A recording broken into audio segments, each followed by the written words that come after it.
Okay, so let us continue. Actually, can you close the door, please? So what is it we did last time? So we discussed about Nakajima Basis formulation. So I just review what we did. So this is, so main story is that Nakajima and Gronovsky. So Nakajima and Gronovsky, how do we write Gronovsky? Gronovsky, right? I think. Yes, they proved the correspondence between Heisenberg and Clifford algebras and cohomology theory of the Hilbert system. So they proved Heisenberg versus, as well as Clifford algebra formalism is compatible with cohomology theory of Hilbert scheme of points on a smooth projective variety, on a quasi-projective variety. And a cohomology theory of this, not, I mean, let's take Q cohomology, for instance.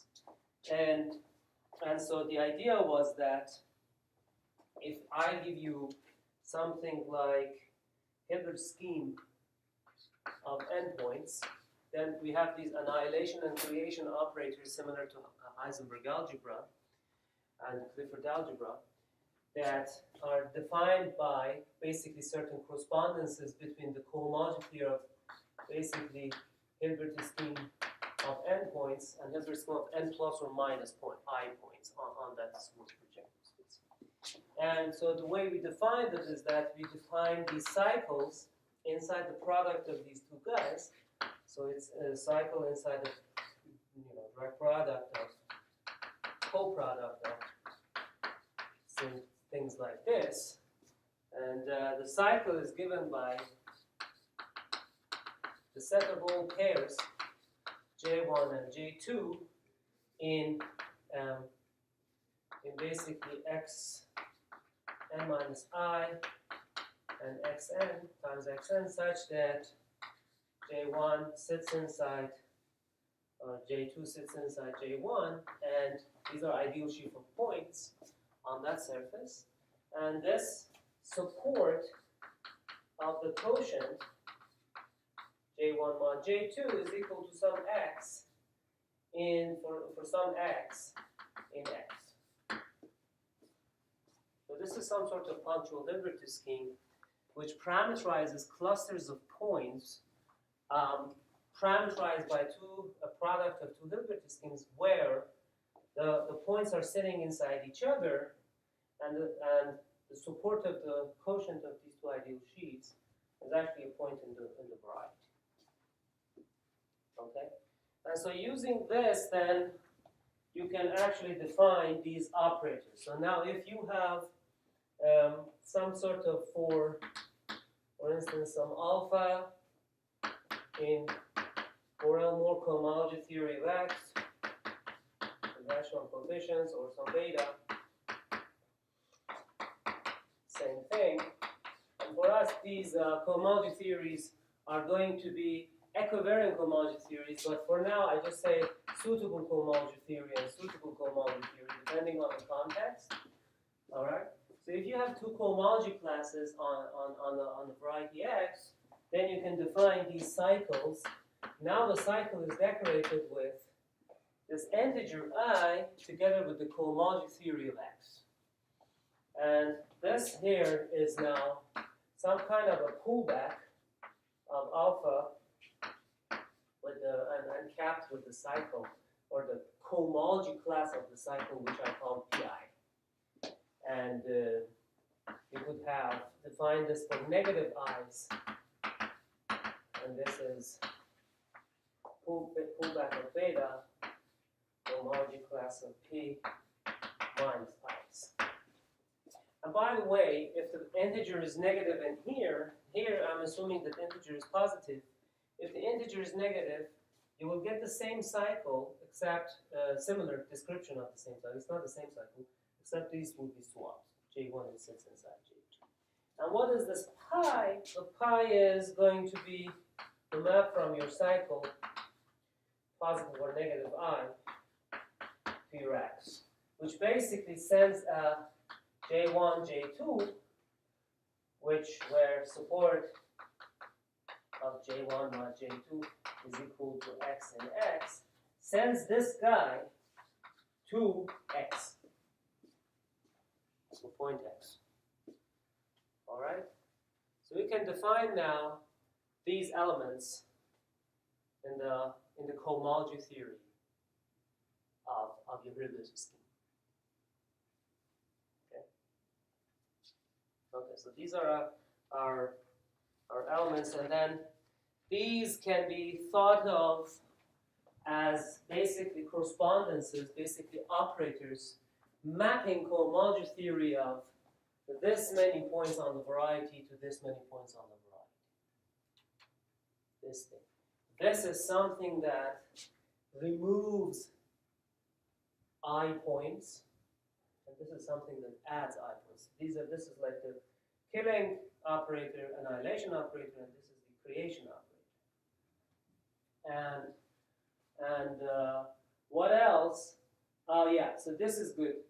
What is the geometric meaning of this thing? The geometric meaning we discussed is that you have this variety x, and you fix a cycle inside x with cohomology class dual to this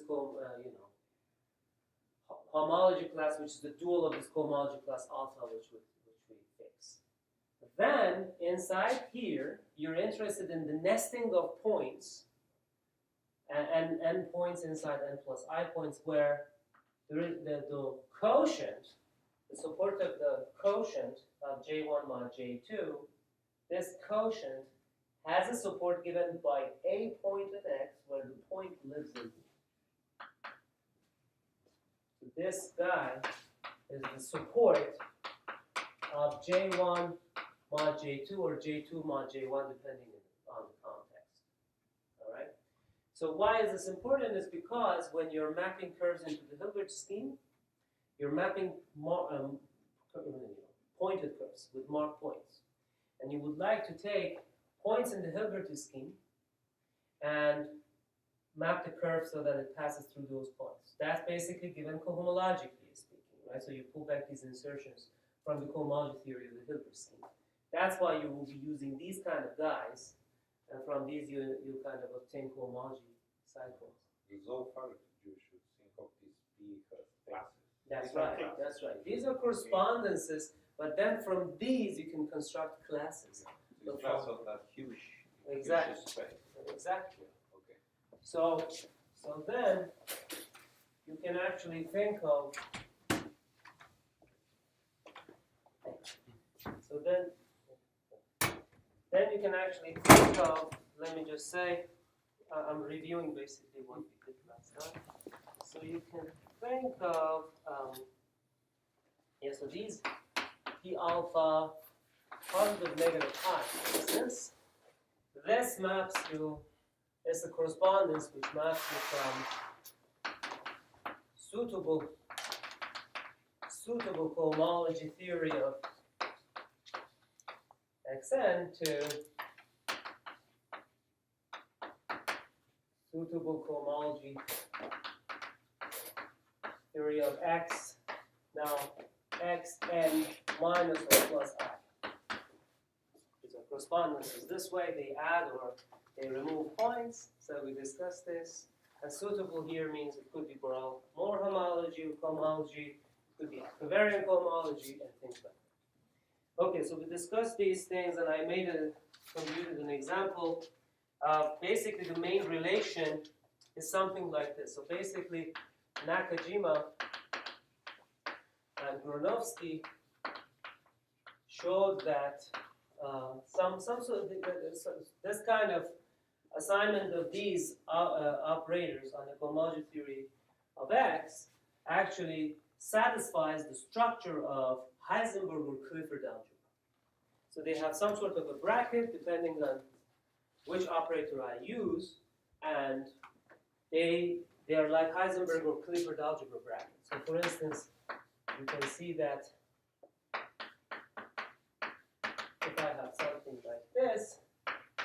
the answer is minus times I times delta equals J cross delta of these things times identity. And this is basically intersection pairing of alpha and beta. Some operation, some bracket like this, bracket structure like this. And this is if degree of if minus 1 to the degree of alpha times degree of beta is equal to 1. And otherwise, basically same identity but with Clifford bracket.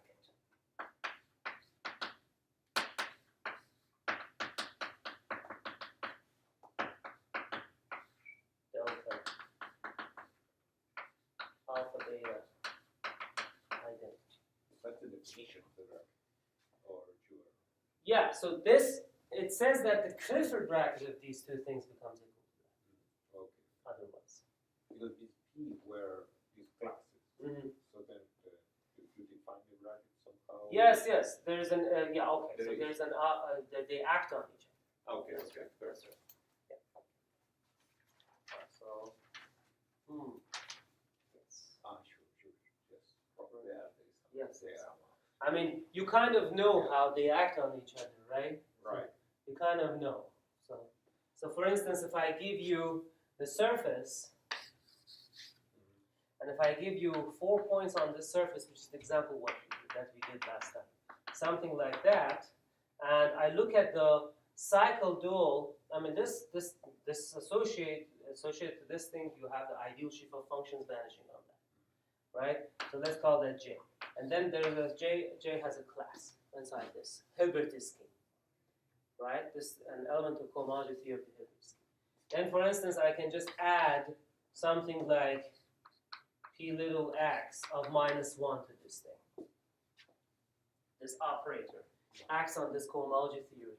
And let's say little x is the class of a point inside the variety. So it's actually a point class. So what this does then, it adds literally a point in the middle, which is distinct from these guys, to this picture. And then if you remove P fundamental cycle, you can take this fundamental cycle of this thing and apply this thing. And then look at the composition of these two things, for instance. Or actually, I can put it inside here and apply. If I put this inside here and pre-compose this thing with this guy, then it looks at a picture like this and it removes points from this picture. But then that becomes the sum of cycles because it removes a point, but it doesn't tell you which point. So it could remove this, it could remove this. So it becomes sum of cycles, each one of which have 4 points in them. So the way you actually see a bracket structure like this is actually by doing an analysis. I mean, computationally, at least you can see. The proof is actually hard, and I didn't actually talk about the proof. But computationally, you can actually pre-compose or post-compose and look at the differences, and you will see that you will get this operator will have identity in here, which means that if you apply this to a cycle, you will get back your cycle. Okay? And you can apply it to the cycle given by these 4 points. Look at the differences, and you will see that you will get that cycle back. So, yeah, so basically just think about if I applied this first, if I just wrote it as I have written already on the blackboard, if I applied this first, it will remove one of these points, but it doesn't tell you which. So you will get 4 pictures, x1 removed or x2 or x3, and then this adds a point, and then you can compare.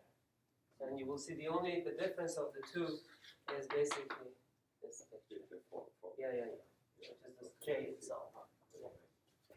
And something like that. And, all right, so these are operators, and there is this formalism, which is compatible with cohomology theory. Then, yeah, so then let me move on. Yeah, so then we talked about most important thing, the homology weighted partitions. Homology weighted partitions of an integer. this is something which is highly important when you find a basis for the cohomology theory of the Hilbert scheme of points on a variety. So basically, you can cohomology weighted for partition is something like this. So it's some set of pairs, mu L, gamma L. So for an integer, so for some integer, for some n integer, you can partition the integer, right? And this gives you a partition, and the number of these brackets actually tells you what's the length of that partition. Okay? And this time, you can partition them with cohomology cycles, with gamma i's being elements of the suitable cohomology theory of your X. Let's say Q cohomology theory of your X. So this time you label your partitions by these cohomological cycles. Okay? Yes. So if I do that, this is just formal. Nothing yet is here geometric. It's just formal. It's a way of partitioning n. I can call them n1, mu1, mu2, mu3, but instead of doing that, I call them mu of gamma 1, mu of gamma 2. And these are bases of cohomology theory. And then this is very formal, but then immediately it gets some geometric meaning. So as soon as I do this, then such mu induces some basis of cohomology theory of the Hilbert scheme. So it induces a basis element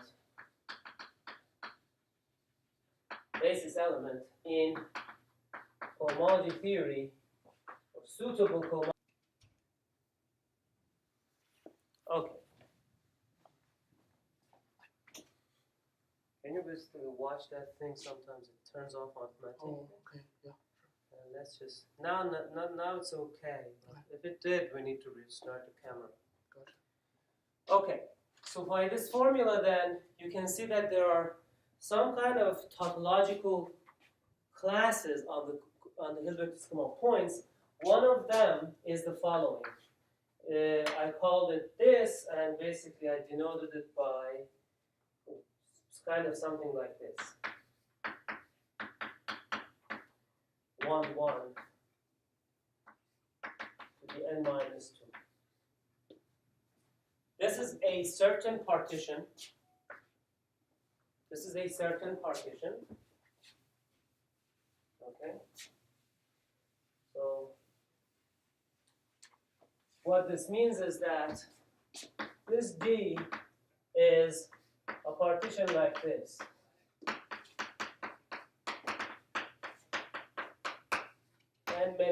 N minus 2 many factors. So it means that I have n points.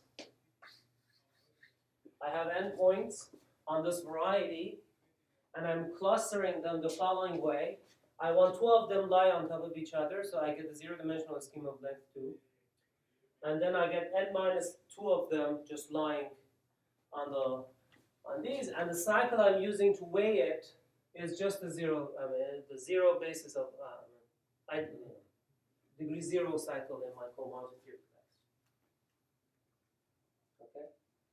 If you calculate the degree of D, the degree of basically whatever mu D, degree of this state mu D in your Heisenberg algebra using this definition I gave, you can see that the degree of this would be 2. Just you can see how it is. So you have n many points.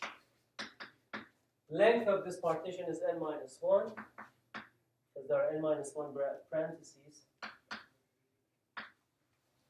And then all your cohomology cycles of X have degree 0. So this is plus 0, which is 2. So this just tells you that you have this cycle. This guy is a cycle of codimension, real codimension 2, so it's a divisor class. Okay? And this is actually the tautological divisor. This literally in the Hilbert scheme is the locus where two of the points lie on top of each other. And we discussed about this last time when we were doing Hilbert scheme of 2 points on the right.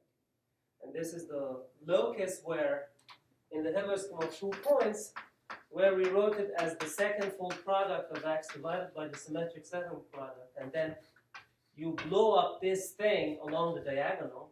This is what you do, right? So you look at that, you blow up this and then divide by this. This is the divisor, which exceptional divisor you get after blowing up along the diagonal, which we discussed. So cohomologically speaking, this is the divisor class.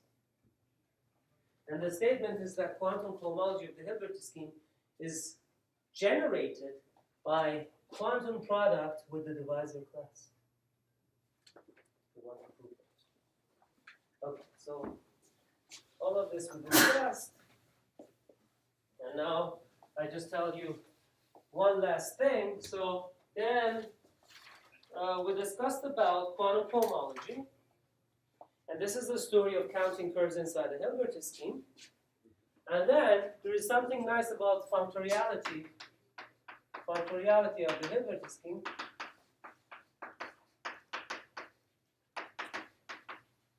Right? So if you give me Hilbert scheme of n points, like that, and you give me a scheme,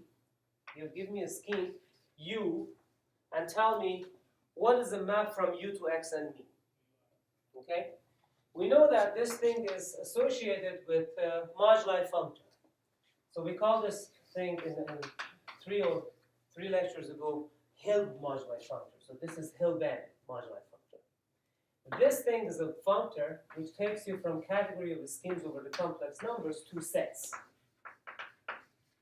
And the sets are going to be sets of basically n points on the variety, on that variety. So the way that this moduli functor works is that it takes a test scheme U to the set of zero-dimensional subschemes of x times U. Okay, so Z is zero-dimensional, such that there is a commutative diagram like this. So this goes to x times U, and this is the second projection factor, and then this thing is some map F to U, and this is identity. And this diagram is commutative.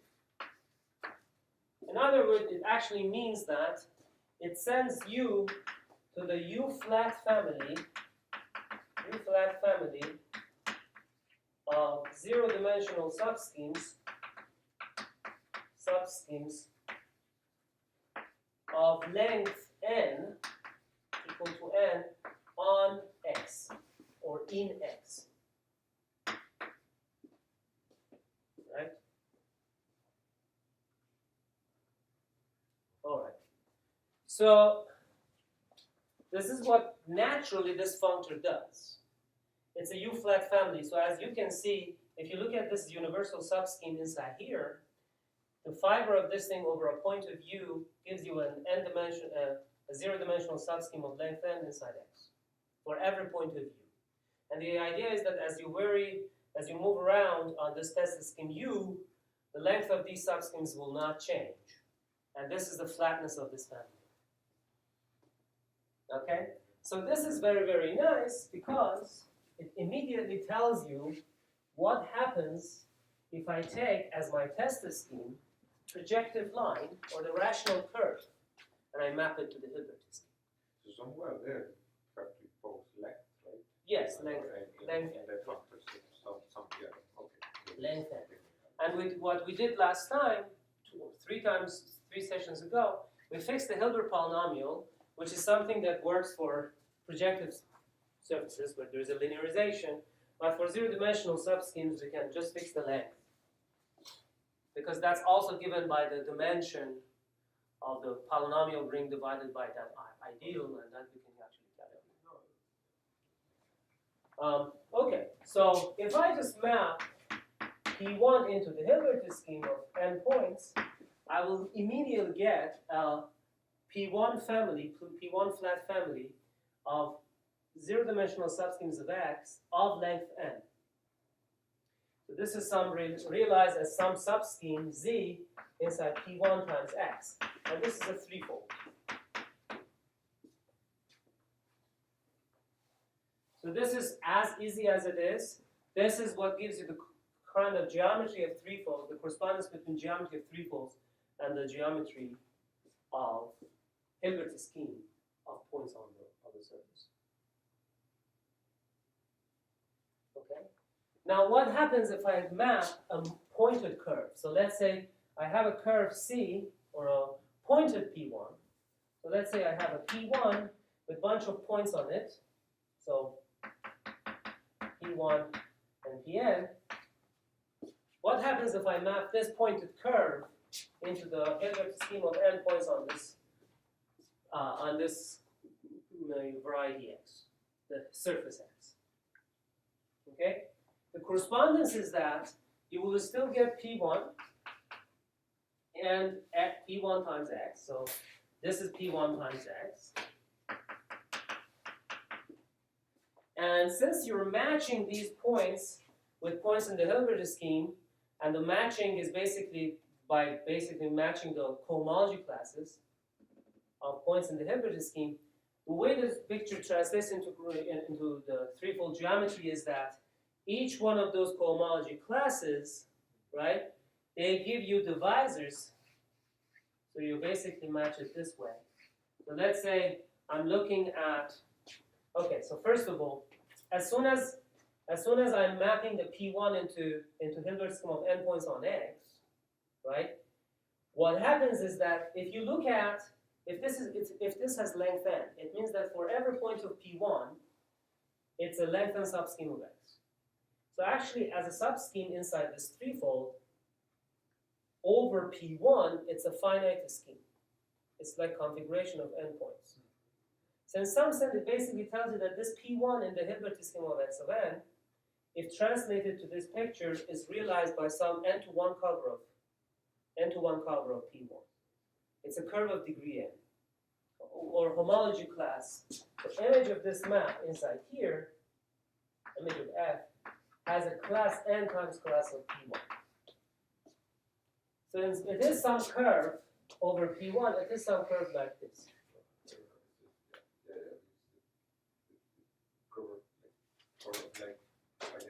Exactly. Sweep by the points, and then when you fix cohomology classes inside here, let's say I fix 3 of those. We are trying to do small cohomology, small quantum cohomology. So actually, we are looking at 3 points on P1.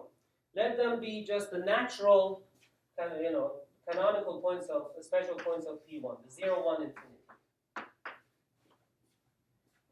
Then sending this three-pointed curve into the cohomology class X of n is naturally identified by looking at the threefold and looking at the fiber of this threefold on these 3 points.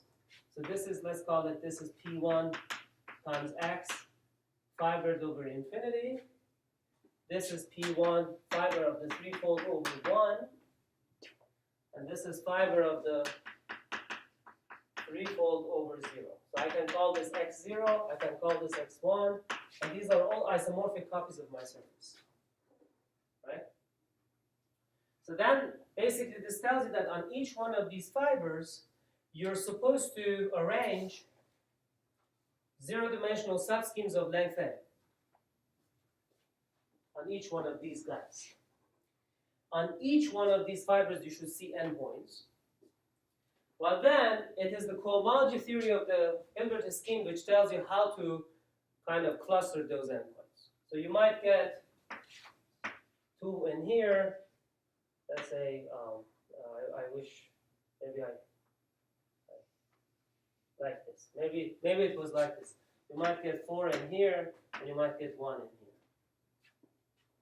And the idea is that you have mu1 and mu2. You have mu1, mu2, mu3, mu4, and you have mu1 in here. On here, length of mu1 is just equal to n. On here, the length of the three mu1, mu2, mu3, mu4 sums up to n. And on here, the two of them sum up to n. All of them have length n. It's n points anyway. Show me the full thing. Yes. But then, this could basically tell you that I have a mu2, which is some fat point of order something different than n. Or maybe this is fatter, this is much, much fatter. These are two just isolated points like that. Okay? And basically, this is telling you that this point of multiplicity, I mean something bigger than 1, lies on a cycle in the cohomology theory of this fiber. And all of these things are lying on certain cycles, and it's those cycles which actually weigh the partition mu1, mu2, mu3, mu4. Okay? So on each surface, you're looking at a picture like this, a bunch of cycles, and you have points on these cycles, and then your clusters of points lie on these things with different lengths. As long as the sum of the lengths sum up to n, and the partitions are weighed by this homology theory of these lengths. This is the picture. And then the statement of the theorem is that, okay, so one other thing is that if you look at it from Gromov-Witten theoretic point of view, this is a kind of realized by counting curves inside this threefold with relative profile against these divisors. In fact, you can look at the union of these divisors, that still is a divisor, and you have certain relative profile to that divisor, with respect to that divisor. So this is the context of Gromov-Witten theory of P1 times x relative to this divisor, which is the union of these guys, di's. So this is the relative Gromov-Witten theory that you get on that side. Okay? And the statement of the theory is that the theorem is that after the variable change, a universal variable change,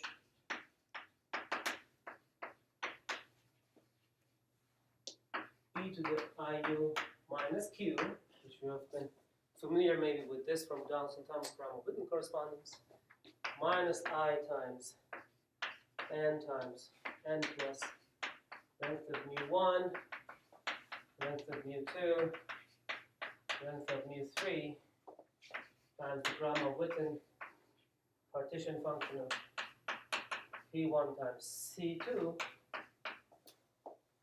n pointed terms of class n times mu1 with relative profile mu1, mu2, mu3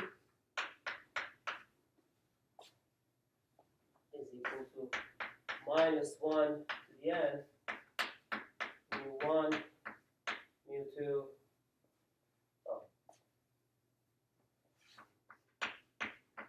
mu3 on the Hilbert scheme of xn or C2.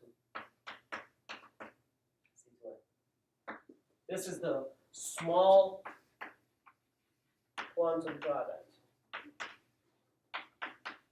partition function of the Hilbert scheme. So that's what we did so far. Okay.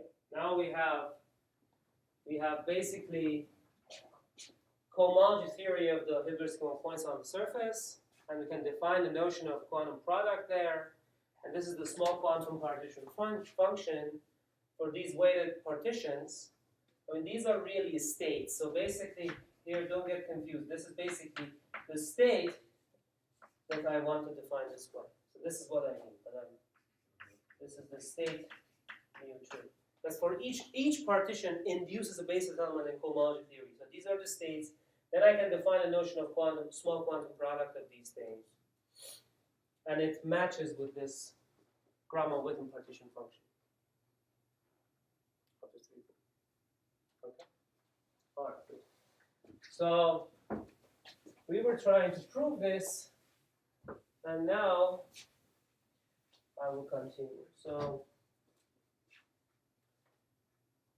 okay. So we discussed basically the Nakajima basis for, so Nakajima basis for irreducible points on C2. So this is now I'm picking my suitable cohomology theory to be C star equivariant cohomology theory.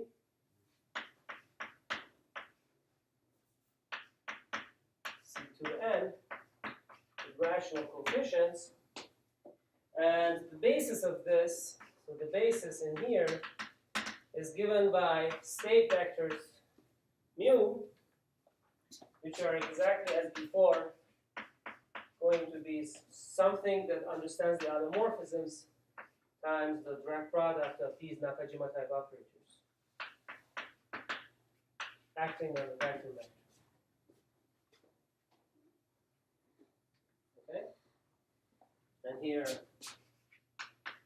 this thing is basically automorphism of mu. Okay, I call them P mu I. Automorphism of mu times the product of mu i's. This is exactly as before.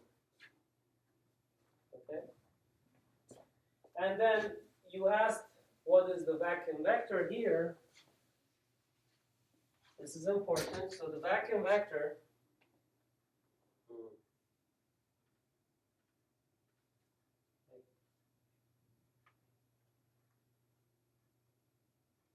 so the vacuum vector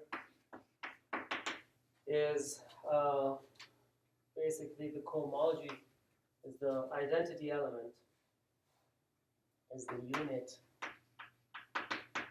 in equivariant C star square equivariant cohomology theory of Hilbert's scheme of 0 points on Q. That's the vacuum states, no points at all, no particles at all.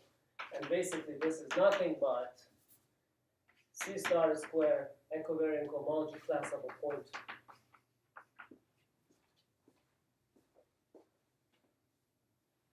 And well, depending on what your point is, you can basically define this. For instance, if I pick my point, the 0 point, the origin in C2,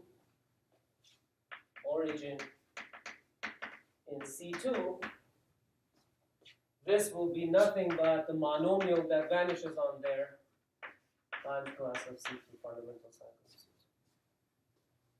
That's what it is. Right? So in fact, everything can be written with respect to these. I mean, these are basically the characters of the action of C star square on C2. And from here you can actually see that, let's by the way call this a torus T. So T equivariant cohomology of Hilbert's scheme of n points on C2 with rational coefficients is isomorphic to Heisenberg, the Fokker space, with the Heisenberg algebra structure or Clifford algebra structure tensored with the polynomial ring in these. This basically is stating that every cohomology class in here is written in terms of these equivariant characters T1 and T2. Okay? So you're extending the Fokker space with this polynomial ring. Tensor over Q. Okay. Okay, good. So now the space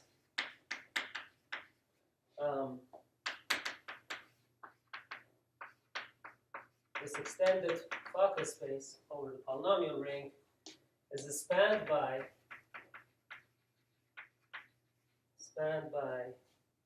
basically state mu i's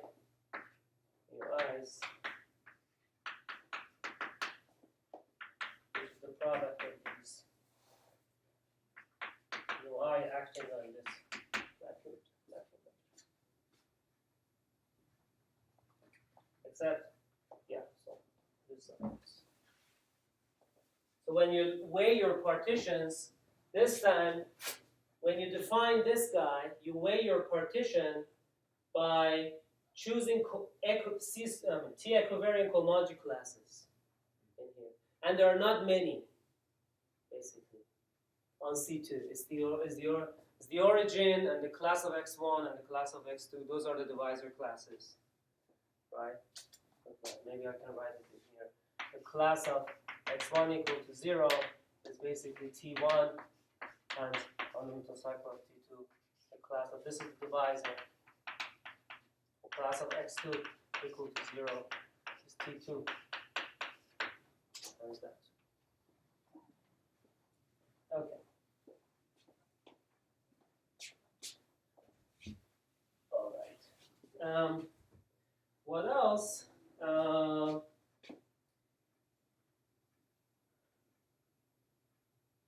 So by the way, one thing I should have mentioned, yeah, so maybe I should have said the subspace in here, the subspace of this corresponding to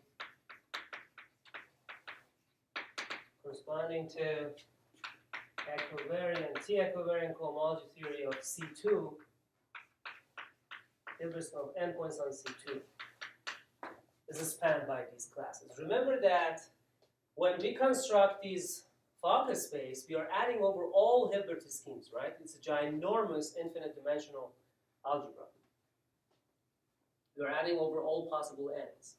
For each n, this is a graded ring.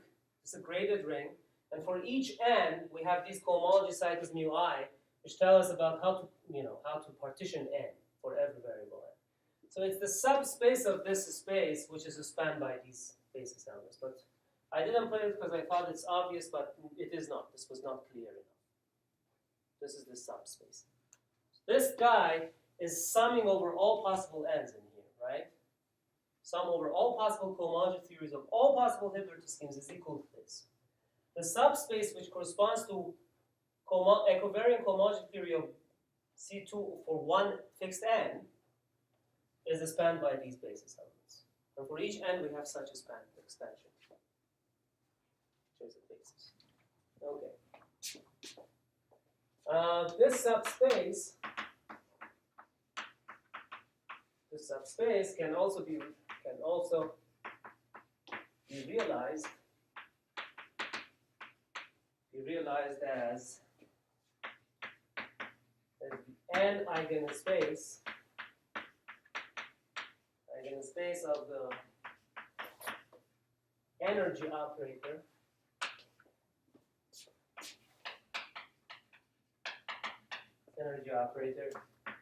which is defined like this, and which just takes A minus K and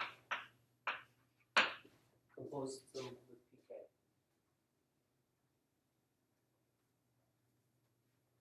Okay? It's the energy operator. Okay. Now,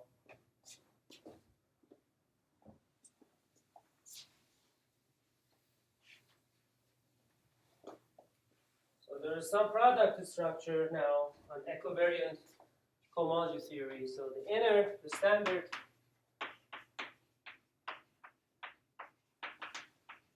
inner product on T cohomology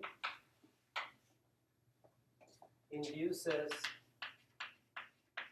a non-standard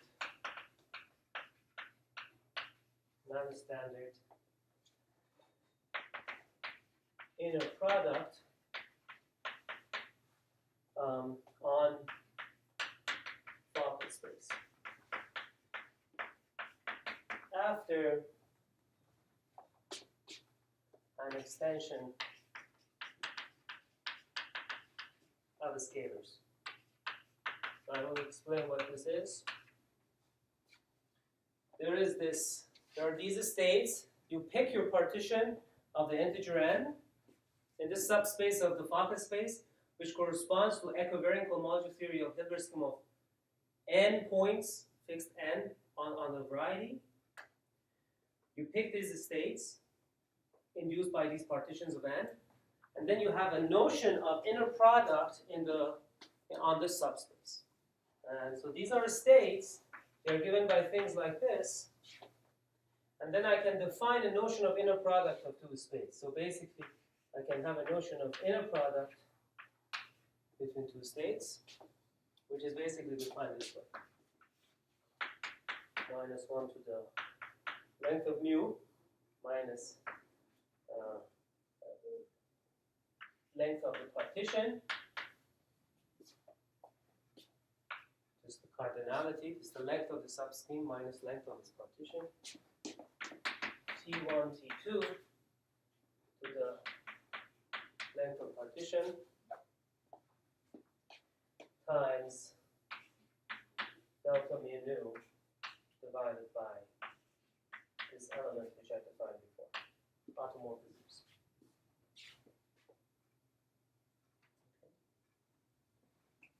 Now with respect to this inner product, with respect to this inner product, one can see that there is a relation defined as follows. So basically, dual pk is minus 1 to the k minus 1, t1, t2, sine of k, p minus k.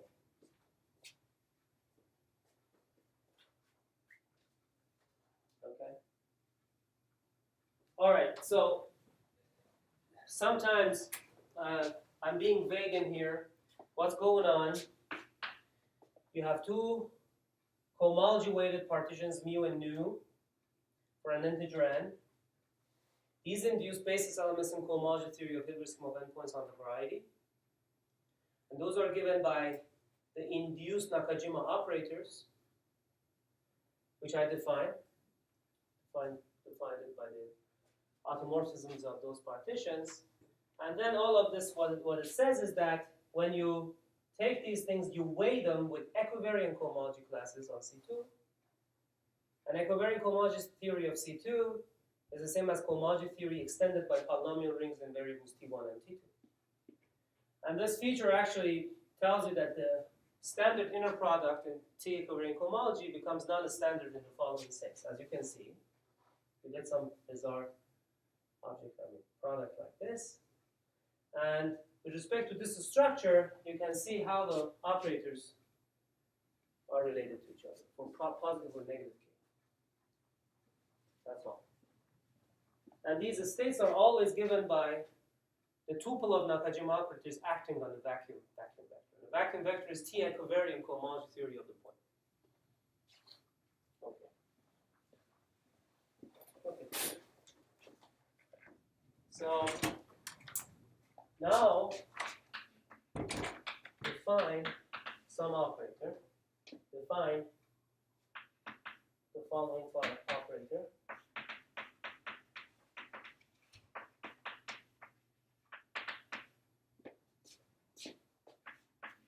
And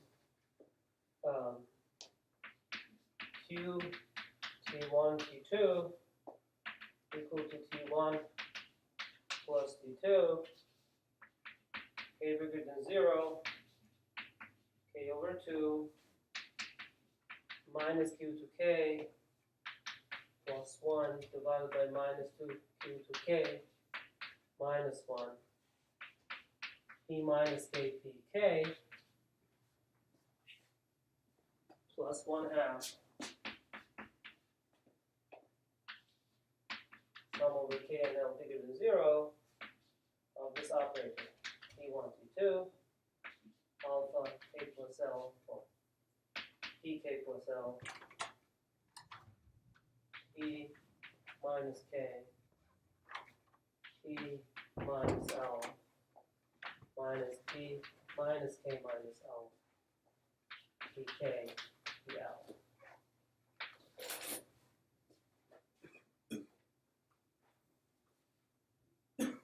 so now we are defining this as a special kind of operator, M. It has this term that basically acts diagonally on the basis. So this term acts diagonally on the basis of cohomology theory of the Hilbert scheme. This part is called the splitting term. This part is called joining term.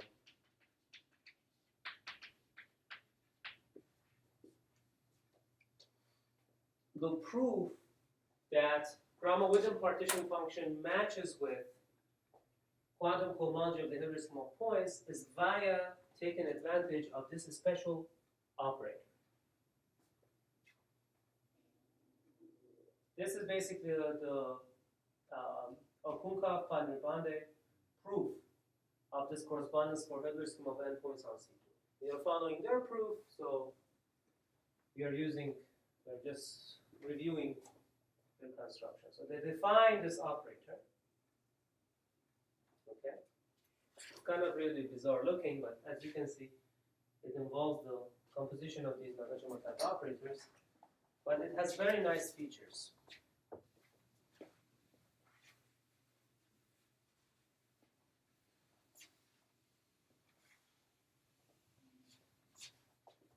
Okay, so at least what are those features? So, by the way, remark maybe this operator, the operator M Q1, T2 commutes with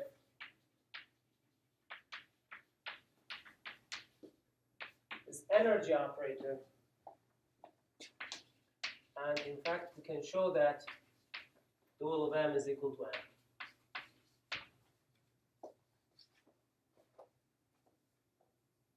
Okay. Now there is this theorem due to Okunkov and Pannerbande. Beautiful theorem. They basically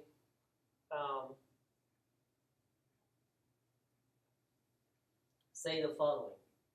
So they define this operator MD given by M Q T1 T2 minus T1 plus T2 divided by 2 minus Q plus 1 minus Q minus 1 times the energy operator. Okay. And they claim that, so define this, claim is the following. MD is the operator of a small quantum multiplication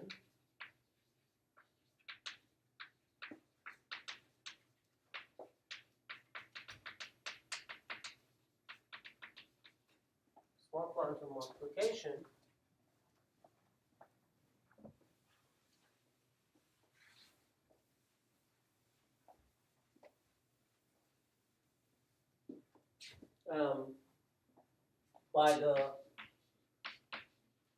divisor D.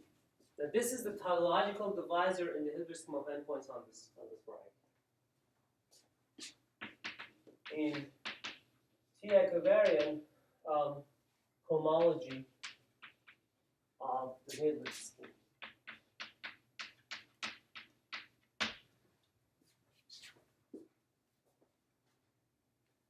It's remarkable, no? I mean, it's fantastic. This, they claim, is the quantum product multiplication by the tautological divisor T. Okay. So if this is the case, the corollary of this theorem is that the divisor class D generates the small quantum cohomology, the small quantum ring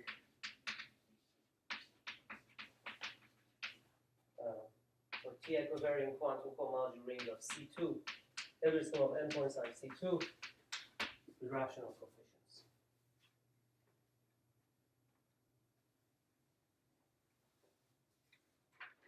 Okay. This is something over polynomial rings with rational coefficients over this formal variable Q, T1 and T2.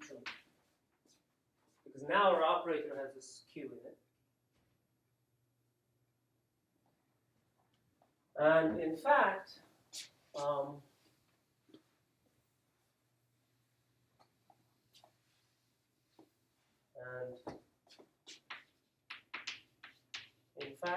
they show, the claim is that they show that if I look at the composition with this operator, these are the states mu and nu. This is the same as adding over all possible degree Q to D mu d nu.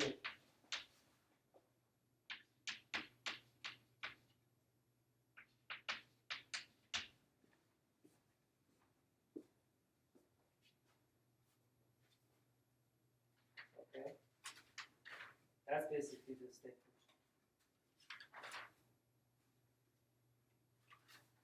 So here, what this is, since you were not in the class, this is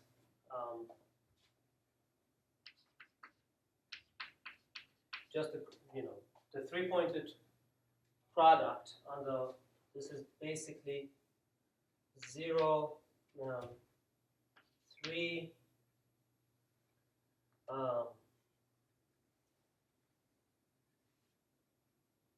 This is basically the same as follows. So we can define this thing as an integral of m0, m03 of xn or C2.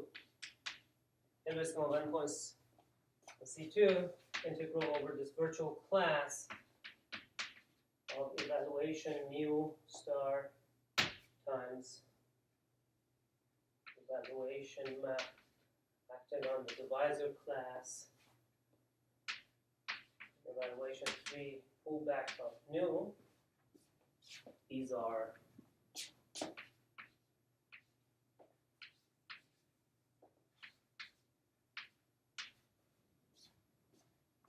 like that, and you're pulling back these cohomology classes of Hilbert scheme via the 3 evaluation maps, because you're mapping 3-pointed curves with cohomology class Q. And what this is, so basically, you can add, so what this thing is,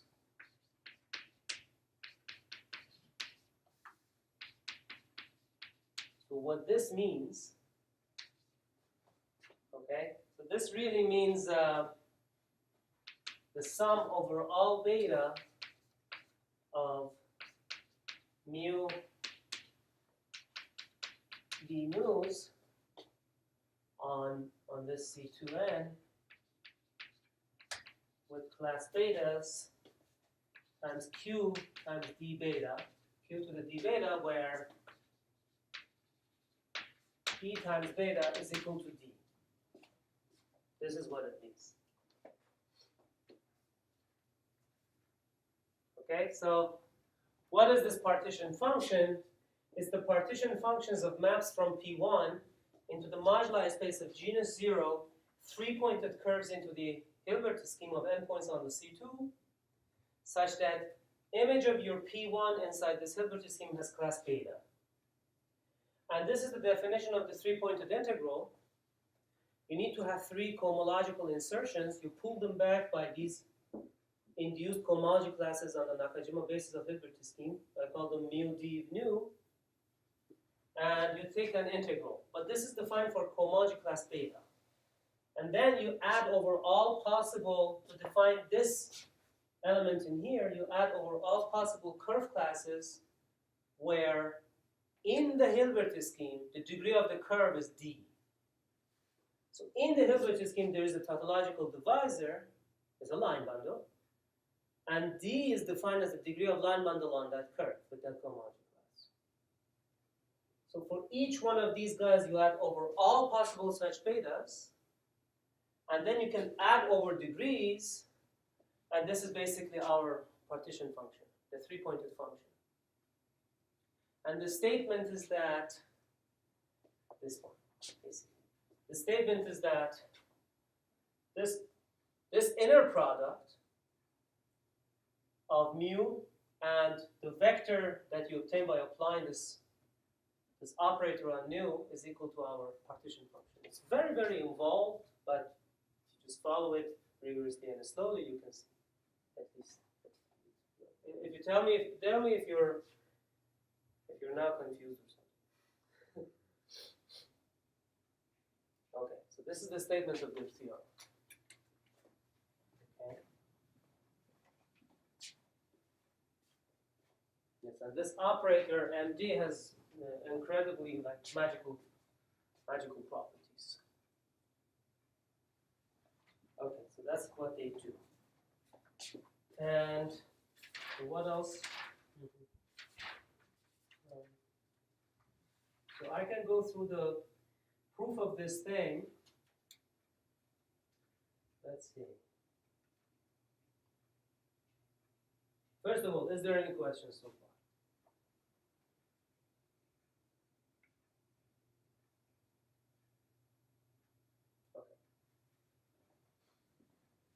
Okay.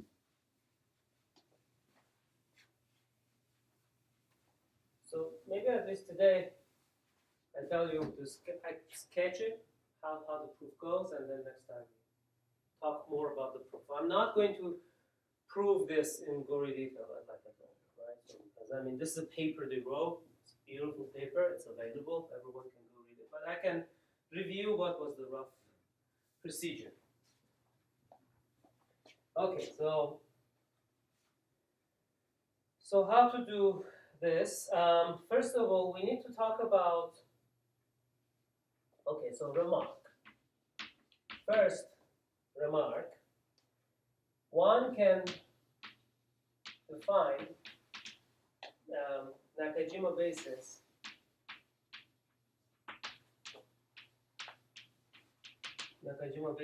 with respect to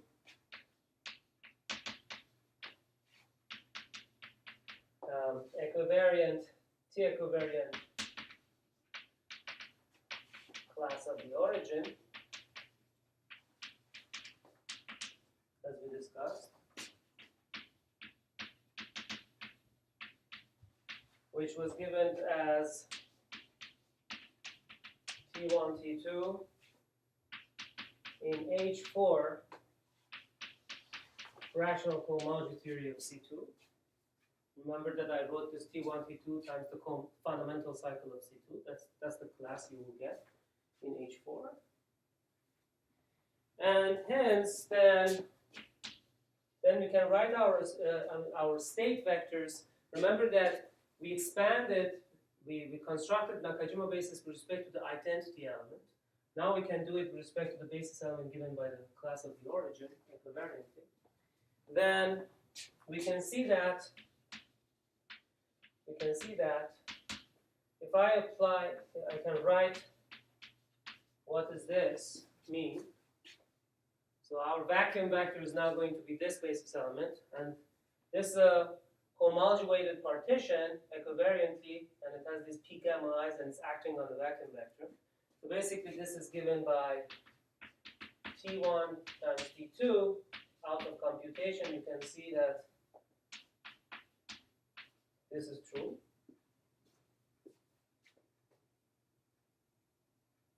Okay. And so we write things in this basis, then and by the way, this lives in T equivariant cohomology theory in degree 2 times length of mu plus length of partition, cardinality of mu plus its length of C2n with rational coefficients. This lives in this space. Then mu is going to be equal to degree b is going to be equal to 1 over T1, T2, basically mu 0 d mu d, which is the same as by linearity. This operator is linear, and these are basically given as Gromov-Witten integrals, right? By linearity, you can see that this is the same as T1, T2 to the length of the partition, mu, times mu d mu 0. This is by linearity.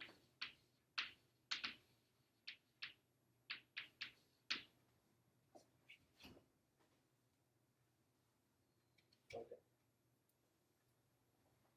And these are Gromov-Witten integrals, and because now you can see we are using this, Hilbert scheme of endpoints on C2 is a non-compactor space. But now we are doing these integrals over compactor spaces because of this property, right? Because this is a compact, it's a torus fixed point on our C2, on our actual variety. Okay, and so basically now we can discuss under what conditions these invariants vanish. So because these are pullbacks of cohomology classes mu d nu capped with each other over the virtual class or a three-pointed moduli space, or these guys, then you can discuss under what condition our integral vanishes. It vanishes if the sum of the degree of these things in the cohomology theory of the moduli space of stable maps does not match with the virtual degree. So let's discuss that. The virtual dimension over complex numbers of the moduli space of genus 0 three-pointed maps to Hilbert scheme of endpoints on C2 with curve class beta is equal to the following formula. You can read off this thing anywhere you want. Right? Resources. C1 of the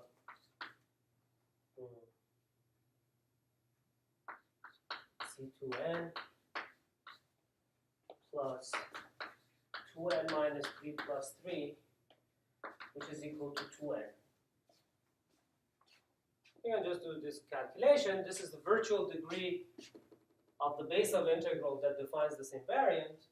And then that tells you that if the sum of the degrees of these things is not equal to this, our invariant vanishes. So this implies that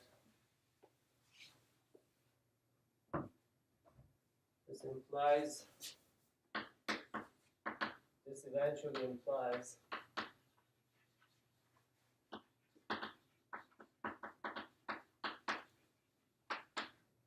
that you can write down some of these things. We have a formula for this.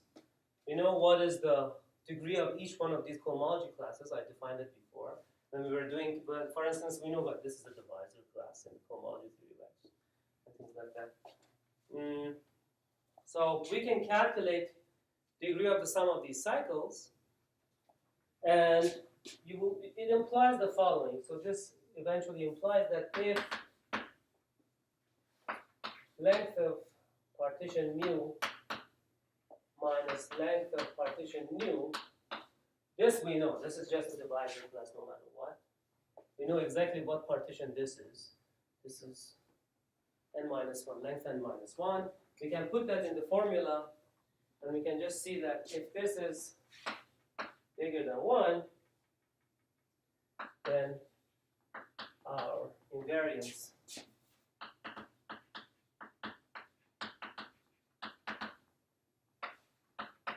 mu d mu 0 or mu 0 d nu vanish.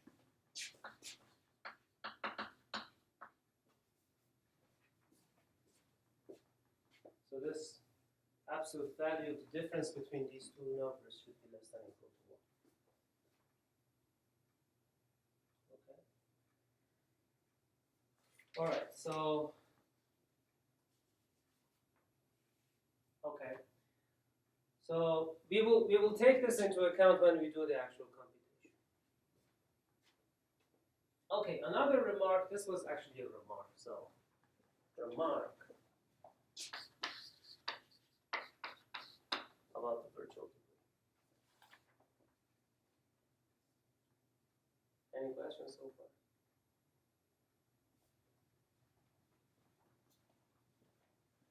So let me tell you one thing though. We are doing some integral. This is this integral. Evaluation 1 star of mu. Evaluation 2 upper star of d. Or the basis element in cohomology theory that it induces. Evaluation 3 upper star of mu 0, for instance. On this marginalized space of 3-pointed stable maps. Okay? Inside the Hilbert scheme. This is our Gromov-Witten integral. Now, as you know, there is an honest tautological holomorphic symplectic form on C2. This holomorphic symplectic form naturally induces a holomorphic symplectic form on the Hilbert scheme of points on C2. And it's known now, right? We all agree that if you have such a variety, then the Gromov-Witten invariants vanish on a variety for such holomorphic symplectic form. Right? In fact, if you have a holomorphic form on that variety, the non-zero contributions to Gromov-Witten invariance come from curves being embedded inside the variety where the curves lie in the degeneracy locus of your form. And for holomorphic symplectic form, it's non-degenerate everywhere. That's why you get empty set. And for that locus, and you will get vanishing of invariance. So the only thing I wanted to tell you is that you need to reduce your virtual cycle. Otherwise, all of these invariants that we are defining on this side are equal to 0. And in fact, the correspondence between quantum cohomology Hilbert scheme and the Gromov-Witten invariance also is in the level of reduced virtual cycles. Reduced Gromov-Witten invariance. So just to put that more kind of into the context, basically, for now let's take a break from quantum cohomology. So let me just mention this thing. So this is about reduced virtual class. So let's for now fix the domain curve. So let's fix the domain curve. Let's call it C. So pointed, this is a pointed nodal genus G curve, and let M, let's call it C, be defined as moduli space of stable maps from fixed curve into Hilbert scheme of endpoints on C2 with degree T. Okay? Now let we can define these maps. So we have a map to MC, and we have a map to the Hilbert scheme of endpoints on C2. This is the honest projection map on the moduli space. And this will, I will call F tilde. F tilde is the universal map defined by MC, right? For every point of the moduli space, you get a stable map which sends your curve into here.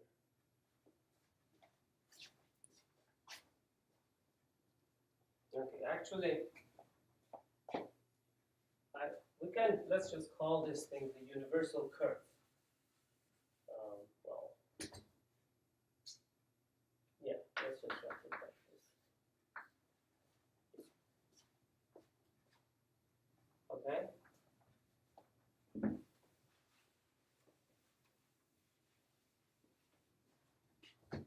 Okay, so if you have such thing, then we know that what's the deformation obstruction theory in here.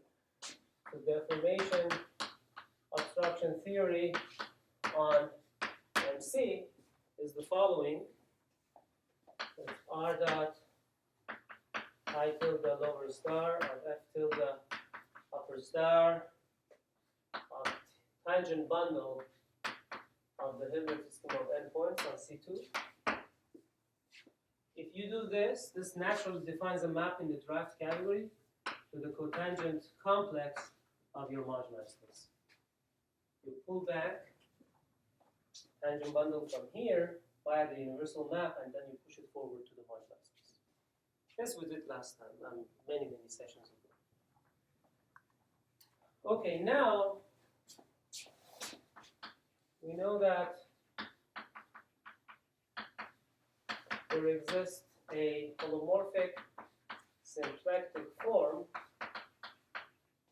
dx wedge dy on C2, which induces, okay, so, and let us assume that C times dx wedge dy is a one complex dimensional representation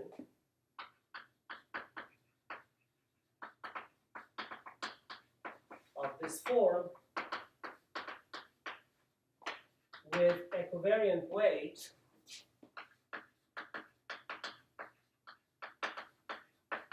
minus T1 plus T2, right?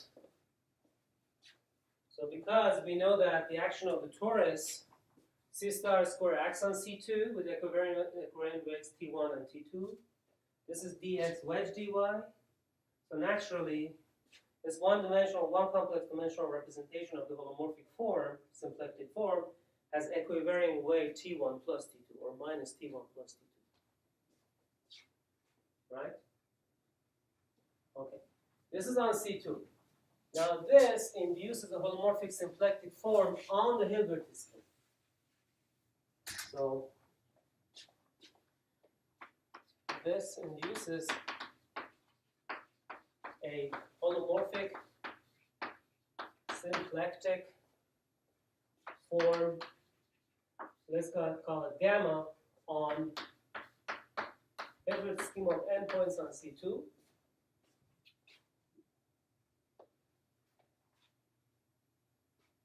Whose T representation, let's call it C gamma, has a covariant weight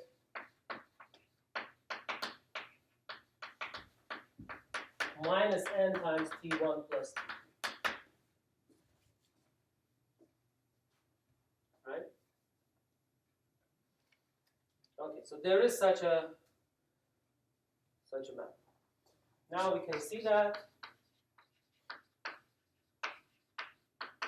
there is such a form. Now we can see that there exists a canonical composite morphism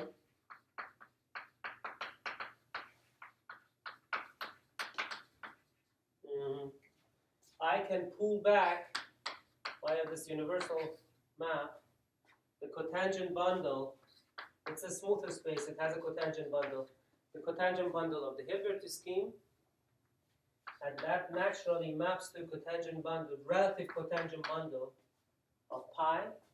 So remember that our picture was we have C times MC. We call this map pi to MC, and we call this universal map to the Hilbert scheme.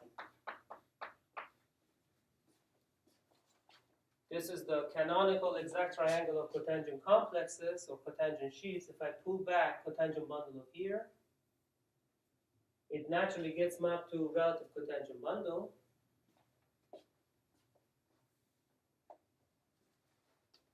Right? And this induces naturally the relative dualizing sheet of this map pi.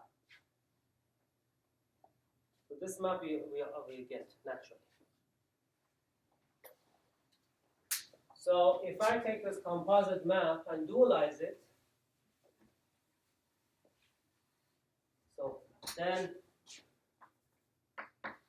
by dualizing this composite map, composite morphism, we basically get something like dual of dualizing sheet to pullback of tangent bundle of the Hilbert scheme. Right? Now if we apply holomorphic symplectic form gamma to this, let's see what happens. If I apply gamma to this, I will get this guy, and gamma acting on this thing becomes the cotangent bundle because it's a holomorphic symplectic form. That's exactly what it means. What the holomorphic symplectic induces an isomorphic duality between tangent and cotangent bundles. So this becomes pullback of the cotangent bundle.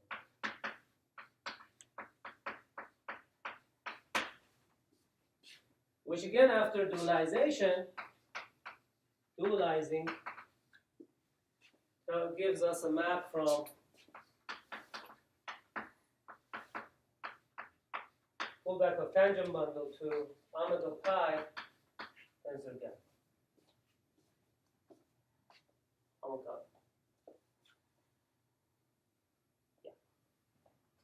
Tensor gamma dual. I'm not dualized. Okay, why am I doing this? Because now I can just immediately show you that our deformation obstruction complex is given by the push forward of the pullback. Right? So now I can apply this R pi lower star to both sides of this morphism.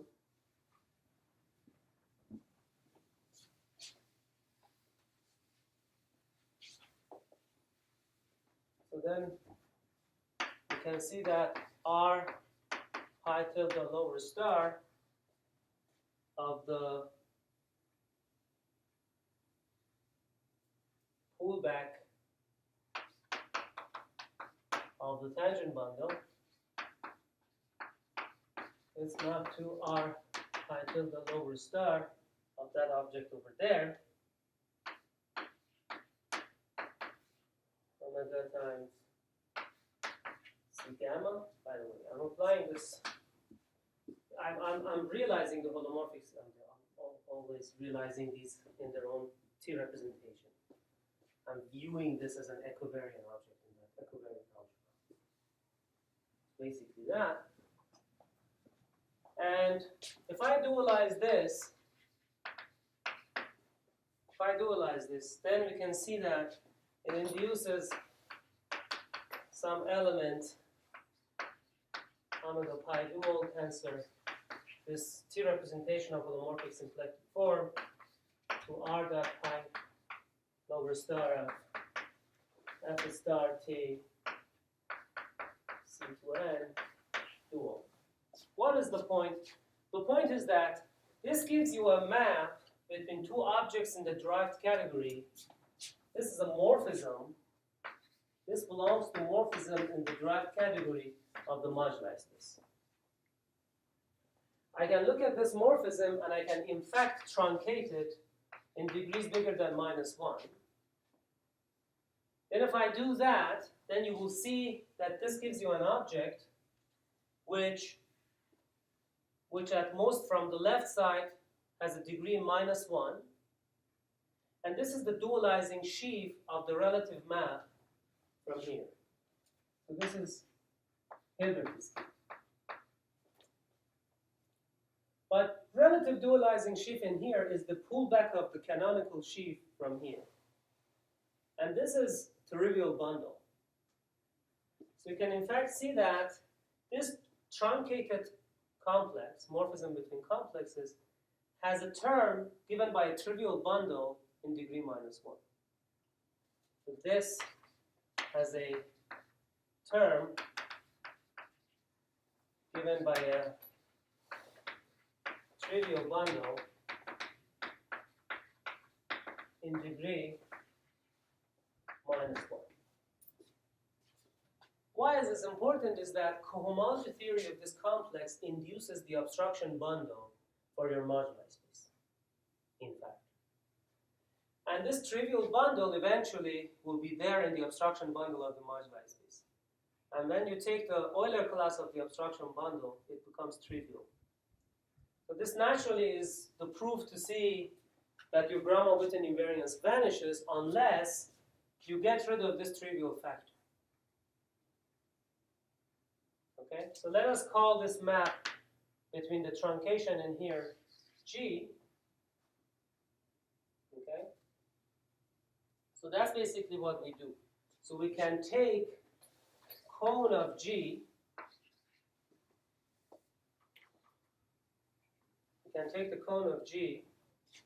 The cone of G will get rid of this trivial factor in the obstruction theory.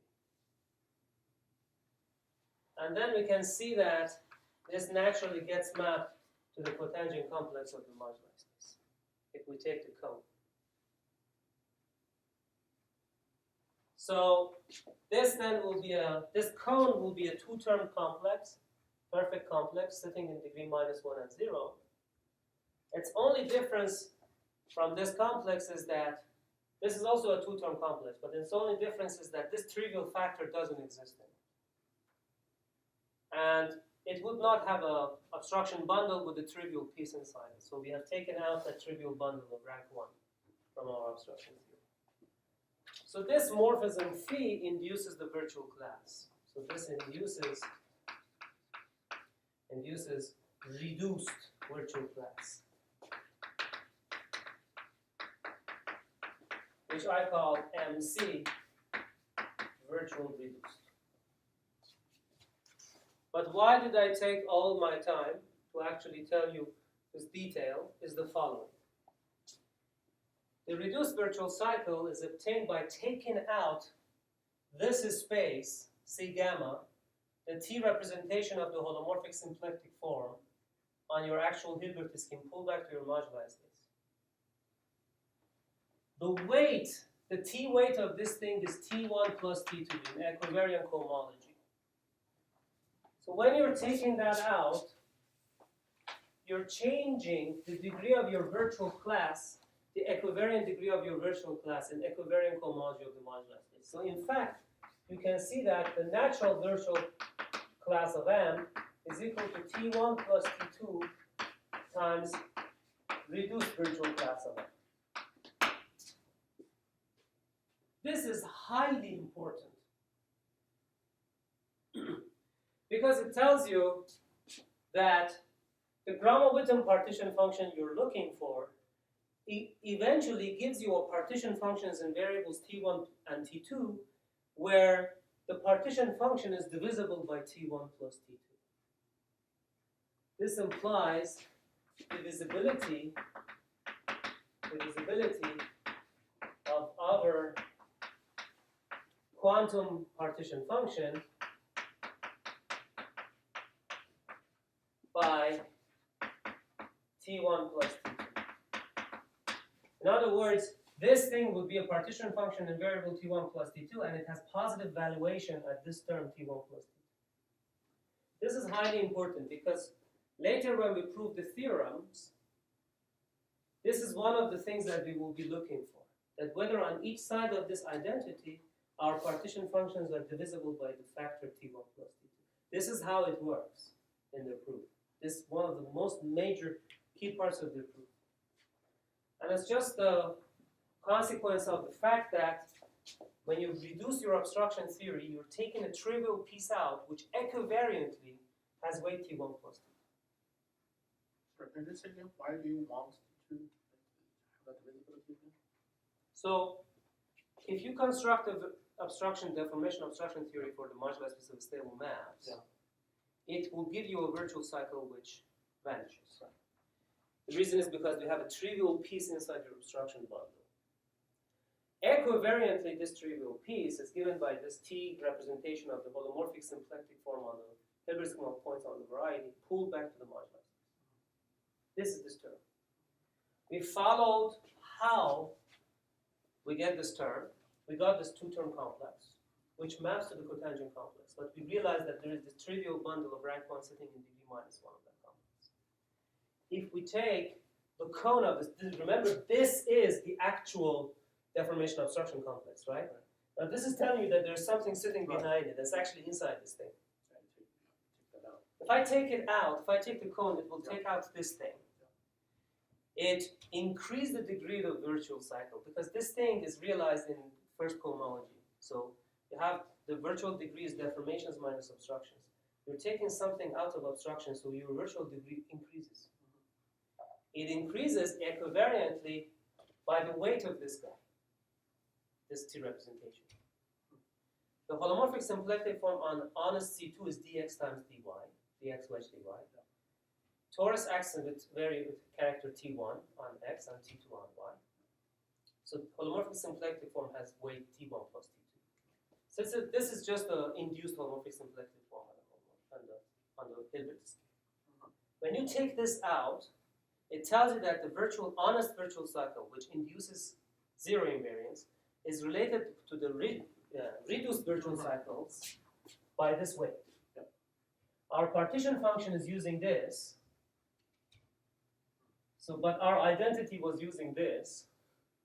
So we can see that our partition function, whatever it is, must be divisible by T1 plus T2.